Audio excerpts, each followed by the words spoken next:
이스라엘 백성을 하나님의 소유, 제사장, 거룩한 백성으로 하나님께서 부르셨습니다. 이것을 신의 산 언약이라고 부릅니다. 이스라엘 백성들이 언약 백성이 되는데, 구원받은 백성이 되는데 무엇을 한 것이 있습니까? 아무것도 없습니다. 독수리 날개 위에 얹혀온 것뿐입니다. 그래서 19장 4절에 보면 내가 우리가 하는 일이 아니라 여호와 하나님께서 전적으로 하시는 일임을 말씀합니다. 기독교 교리 중에 가장 중요한 교리 중에 하나가 창세전에 하나님께서 우리를 선택하셨다라는 무조건적인 선택 예정입니다. 어떠한 경우에 있어서도요. 그리고 심지어 주여 주여 부른다고 할지라도 구원의 주체는 우리가 될 수가 없습니다. 즉 우리의 노력과 행위가 하나님의 소유가 되어지고요. 거룩한 나라가 되어지고 제사장 나라가 되어지고 하나님의 거룩한 구별된 백성이 되는 것이 아니다라는 것입니다. 전적인 하나님의 선택과 하나님의 은혜인 것입니다. 출애굽 역사를 사건으로만 보면 안 되는 이유가 이러한 이유가 담겨져 있습니다. 출애굽이나 그 구약의 모든 사건들 속에서는 하나님의 구속사가 담겨져 있습니다. 19장 또한요, 우리에게 예수 그리스도를 보여주십니다. 이 관점을 가지고 우리가 말씀을 좀 살펴보겠습니다. 이스라엘 백성들은 출애굽한 이후에 시내산 광야, 시내산 앞에 장막을 쳤습니다. 하나님께서는 모세를 통해 이스라엘 백성들과 언약을 세우십니다. 7절을 보면요, 모세가 하나님과의 대화 후에 산에서 내려와 장로들에게 하나님의 말씀을 진술하다라고 말하고 있습니다. 이 진술하다라는 것은 모세의 어떤 감정이나 의견의 개입이 없이요, 하나님 말씀 전적으로 있는 그대로를 전했다라는 의미를 가지고 있는 것이 진술했다라는 것입니다. 모세의 진술을 들은 이스라엘 백성들은 어떠합니까? 하나님의 말씀에 응답을 하게 되어집니다. 8절을 보면요, 여호와께서 명령하신 대로 우리가 다 행하리이다라고, 하나님의 말씀에 순종하겠습니다라고 이스라엘 백성들이 하나님 앞에 고백을 하게 되어집니다. 이 장면이 참 중요합니다. 왜냐하면 모세는 하나님과 이스라엘 백성들 사이에 맺을 언약 관계를요, 자기 의사에 따라서 일방적으로 결정한 것이 아니다라는 것을 보여줍니다. 하나님의 뜻을 온전히 이스라엘 백성들에게 전함으로써요, 언약의 당사자가 될 이스라엘 백성들의 동의를 얻는 인격적인 관계라는 것을 보여줍니다. 그러니까 인격적인 계약이라는 것이죠. 그래서 하나님께서는 그 모습을요, 언약을요, 결혼에 비유하고 있다라는 것입니다. 자, 모세는 백성들의 이 대답을 듣고요, 다시 하나님께 이 백성들의 마음, 결정을 아뢰기 위해서 산에 올라갑니다. 자, 하나님께서 다시 말씀하시는데요, 9절에 보면요, 빽빽한 구름 가운데서 임하셔서요, 백성이 모두 지켜보는 가운데서 모세와 대화하시겠다라고 하나님께서 말씀하셨습니다. 하나님의 임재를 말씀하시는 거죠. 자, 그런데 이 하나님의 임재에는 목적이 있다라는 것을 보여줍니다. 첫 번째 목적이 무엇입니까?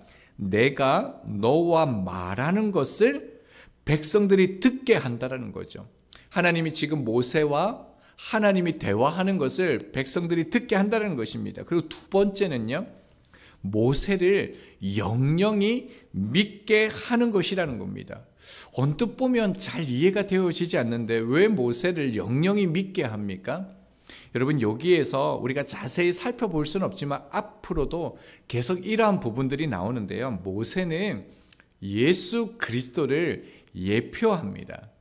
마태복음 33장 16절 17절을 보면 예수님께서 세례를 받고 올라오실 때 하나님께서 말씀하시는 장면이 나옵니다. 그때 어떻게 표현되어지냐면요, 하늘이 열리고 성령이 비둘기같이 내려오심을 보이면서요, 그러니까 하나님의 음성이 들립니다. 그러면서 이는 내 사랑하는 아들이요 내 기뻐하는 자다라고 말씀합니다. 그러니까 오늘 모세가 하나님께 들은 음성 만나는 장면과 예수 그리스도가 하나님으로부터 듣는 음성 그 장면과 동일한 것이죠. 그러니까 모세의 모습은 예수 그리스도를 예표하는 것입니다. 예수 그리스도를 예표하는 것은요 10절 11절에도 동일하게 나오는데 10절을 보면요 그들을 성결하게 하며 그들에게 옷을 빨게 하고 라고 얘기하고 있고요 11절을 보면 준비하게 하여 셋째 날을 기다리라 라고 얘기하고 있습니다. 그러니까 스스로를 성결하게 하고 옷을 빨고 신랑이 오는데 셋째 날을 준비하면서 그 신랑을 기다리라 라고 얘기하고 있습니다. 여러분 성경에서 그 하나님과 언약 백성으로서 신랑 되시는 분이 누구라고요? 예수 그리스도를 말한다는 것입니다. 그래서 요한계시록 7장 14절입니다. 내가 말하기를 내 주여 당신이 아시나이다 하니 그가 나에게 이르되 이는 큰 환난에서 나오는 자들인데 어린 양의 피에 그 옷을 씻어 희게 하였느니라 라고 얘기하고 있습니다. 그러니까 예수 그리스도가 우리의 신랑이 되시고 우리가 신부가 되잖아요. 우리는 우리의 영적인 옷이요 어린 양의 보혈의 피에 깨끗하게 씻어질 것을 상징하는 예표하는 장면이 오늘 이 장면이라는 것입니다. 자, 그리고 난 후 12절 13절 말씀을 보면요 하나님께서 뭐라고 말씀하시냐면 주위에 경계를 정해야 된다라고 얘기하고 있습니다. 여기에 지금 장정만 60만이 모여 있으니까 아이들과 여인들을 다 합치면 분명히 수백만은 되었을 것입니다. 그런데 산 사방에 경계선을 정하고요 그 선을 넘으면 반드시 죽을 것이다 라는 것을 말씀합니다. 왜 갑자기 하나님께서 경계의 선을 정하라고 하셨을까요? 이것은요 경계 선을 넘어가는 사람이 있다라는 겁니다. 이 경계와 선은요 하나님의 말씀이라는 거죠.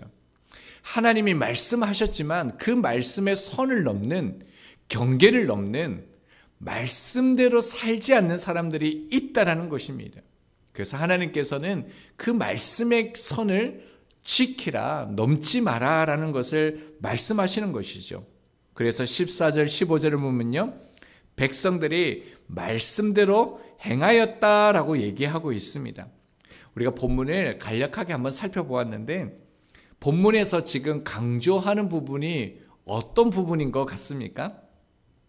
자, 11절 말씀을 다시 보면요 준비하게 하여 셋째 날을 기다리게 하라. 이는 셋째 날에 나 여호와가 온 백성의 목전에서 시내산에 강림할 것임이라. 여기서 중요한 것은요 나 여호와가 강림한다라는 것입니다. 하나님이 이스라엘 백성들을 전적으로 은혜로 선택하실 뿐만 아니라 하나님께서 직접 그들 가운데 임재하신다라는 것이 오늘 본문의 가장 중요한 메시지입니다. 이스라엘 백성들은 눈앞에서요 하나님께서 임재하시는 장면을 목격하게 될 것이고 눈으로 그 실제를 보게 될 것입니다. 여러분 하나님이 지금 임재하시는데요 하나님의 영광이 임하는데요 백성들의 어떠한 조건도 따르지 않고 있다는 것을 우리가 보아야 합니다. 인간의 어떠한 것을 준비하고 노력하는 것으로 인해서 하나님의 임재가 오는 것이 아니라는 겁니다. 나 여호와가 시내산에 강림할 것이다 선언하신 것이죠. 전적으로 하나님이 임하시는 것은요 당신의 뜻이고 계획이 있기 때문에 하나님께서 임재하신다라는 것이 성경에서 지금 말씀하고 있다는 겁니다. 이것은요 인간이요 하나님의 임재와 영광을 불러들일 수 없다라는 것을 전제합니다. 여러분 우리의 어떤 노력이나요 열심히 그것이 하나님의 뜻과 목적이 되어질 수 있겠습니까? 그렇지가 않습니다.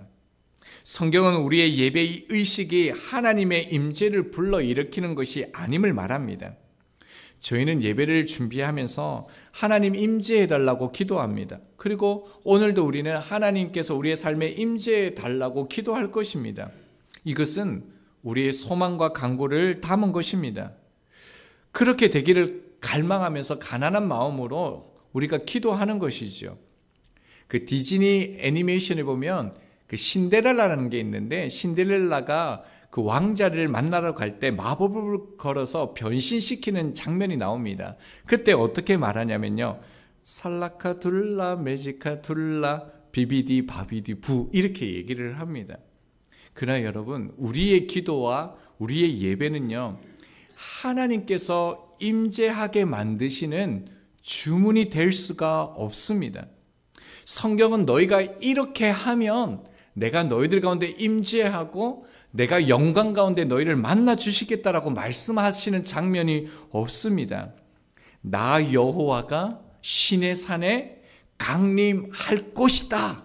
하나님께서 우리와 함께 하신다고 전적으로 선언하신 것입니다.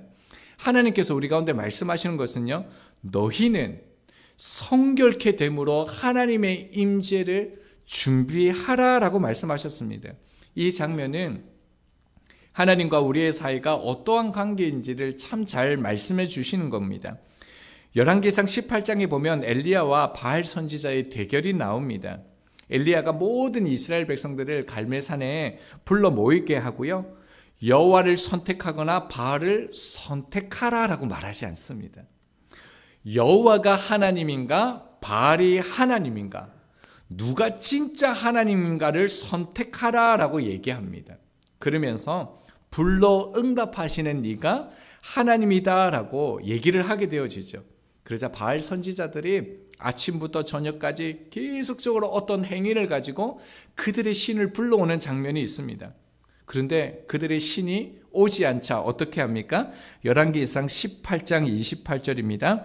이에 그들이 큰 소리로 부르고 그들의 규례를 따라 피가 흐르기까지 칼과 창으로 그들의 몸을 상하게 했다라고 얘기합니다. 이렇게 해서 신을 불러오는 것이죠. 여러분, 중요한 단어가 하나 나오는데요, 뭐라고 얘기하냐면 그들의 규례를 따라, 규례가 있었다라는 거예요. 행위가 있었다라는 거예요. 신을 불러오는, 하나님을 불러오는 그들은 규례를 따라서 칼과 창으로 그들의 몸을 상하게 했다라는 거예요. 이 장면을 통해서 보여주시는 게 무엇입니까? 여호와 하나님을 믿는 백성들은 이러한 삶이 아니다라는 겁니다. 그래서 그 다음 장면에 보면 엘리야가 재물을 물로 흠뻑 적시게 합니다. 그리고 기도하자 나무와 돌과 흙을 완전히, 재물 또한 완전히 태우는 역사가 일어나죠. 그러자 이 장면을 보고 열왕기상 18장 39절을 보면요, 모든 백성이 보고 엎드려 말하되 여호와 그는 하나님이시로다, 여호와 그는 하나님이시로다 하니라고 얘기하고 있습니다. 그리고 여기서도 주의해야 될 것은 무엇이냐면요, 엘리야와 바알의 싸움에서 엘리야가 기도했기 때문에 하나님의 임재가 온 것입니까? 엘리야가 자기 뜻대로 이렇게 한 것입니까? 하나님이 말씀하셨고요, 엘리야가 그대로 준비한 것입니다. 하나님의 임재에 우리가 할 수 있는 것은 아무것도 없습니다. 예수님께서 이 땅에 다시 오실 것입니다. 여러분, 우리가 기도하면 오십니까? 예, 맞는 말이기도 하지만 틀린 말이기도 합니다. 그러나 중요한 것은 우리는 기도함으로요, 주님의 오심을 준비해야 된다는 것입니다. 여러분, 준비하지 않으면 하나님이 임재하실 때 죽임을 당하게 됩니다. 이 부분은 다음 본문을 통해서 우리가 살펴보겠습니다. 하나님은 이스라엘 백성들과의 언약 관계를 결혼의 관계로 말씀하시면서 하나님을 신랑으로 이스라엘 백성들을 신부로서 말씀하시고 지금 그들을 선택하시고 너희로 하여금 준비케 하고 계시다라는 겁니다. 이 장면을 마태복음 22장에 보면 예수님께서 천국은 마치 자기 아들을 위한 혼인잔치를 베푼 임금과 같다라고 예수님께서 비유를 말씀해 주셨습니다. 어떤 내용입니까? 종들을 보내서 이 아들의 혼인잔치를 준비해서 사람들을 청합니다. 근데 오지 않습니다. 그래서 다시 종들을 보내니까 사람들이요, 밭에 일하러 가고 사업하러 가고 심지어 그 임금의 종들을 옥에 가두고 죽이는 사건이 일어납니다. 왕이 분노하여서 그 사람들을 다 진멸하고 다시 종들을 보냅니다. 그러면서 길거리에 있는 모든 사람을 다 데리고 오라고 얘기합니다. 근데 그때 만나는 사람이요, 악한 자, 선한 자, 이 모든 사람들이 다 오게 되어집니다. 자, 그 잔치에 사람들이 가득 차고 난 후에요, 임금이 오게 되는데 그때 예복을 입지 않는 한 사람을 보고라고 말하고 있습니다. 그러면서 예복을 입지 않고 어떻게 들어왔느냐, 그렇게 말하면서요, 사환들에게 손발을 묶어 바깥 어두운 데에 내어 던지라라고 얘기하고 있습니다. 그러면서 하신 말씀이 마태복음 22장 14절에요. 청함을 받은 자는 많되 택함을 받은 자는 적다라고 말씀하셨습니다. 여러분, 그들은 분명히 임금의 청함을 받았습니다. 그런데 스스로 준비되지 않아서 택함을 받지 못한 것이죠. 이것을 주님께서 비유로 말씀하신 것입니다. 그리고 이어서 한 번 더 주님께서 마태복음 25장에 이 열처녀 비유를 통해서 다시 한 번 더 말씀해 주셨는데요. 신랑을 기다리는 열처녀의 그 비유가 나오지죠. 10명의 그 신부측 친구들이 모두 다 등불을 준비합니다. 그런데 예수님은 등불과 함께 여분의 기름을 준비한 5명의 그 여인들은 슬기롭다라고 얘기했고요.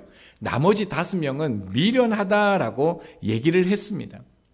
주님께서 열처녀 비유를 통해서 우리에게 말씀하시는 것은요, 주님의 재림을 소망하되 신랑의 등불은 물론 여분의 기름까지 준비하며 슬기로운 처녀와 같이 준비되어지는 삶을 살라라고 말씀하시는 것입니다. 여러분, 이것이요, 오늘 본문에서 동일하게 말씀하시는 것입니다. 하나님께서요, 우리들을요, 내 모습, 내 상황, 그 모든 것과 상관없이요, 나를 지명하여 부르셨습니다. 하나님이 나를요, 신부 삼으셨다라는 것입니다. 그것을 너희가 기억하라는 겁니다. 그래서 이사야서 43장 1절에 야곱아, 너를 창조하신 여호와께서 지금 말씀하시느니라, 이스라엘아, 너를 지으시니까 말씀하시느니라, 너는 두려워하지 말라, 내가 너를 구속하였고 내가 너를 지명하여 불렀나니 너는 내 것이다 라고 말씀하시는 것입니다. 저는 이 말씀 가운데 그렇게 좀 고백을 드렸습니다. 하나님, 제가 어린 양 혼인잔치에 지혜로운 신부이고 싶습니다. 내 삶이 준비됨으로써 신랑 대신 예수 그리스도를 맞을 준비를 하는 오늘이 되어지고 싶습니다 라고 그렇게 기도를 드렸습니다. 저희들이 그렇게 함께 기도하면서 나아갈 수 있는 이 날이 되었으면 좋겠습니다.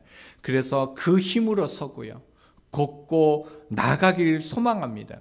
그렇게 오늘 우리 삶 가운데 개입하시고 임재하시겠다라고 말씀하신 그 말씀을 믿고요, 우리가 오늘 삶을 성결하게 함으로, 준비함으로 말씀대로 살아가면요, 하나님이 오늘 내 삶에 찾아와 주시는 그 하나님을 경험하게 될 것입니다. 오늘 이것을 위해 함께 살아가는 저희들이 되기를 소망합니다.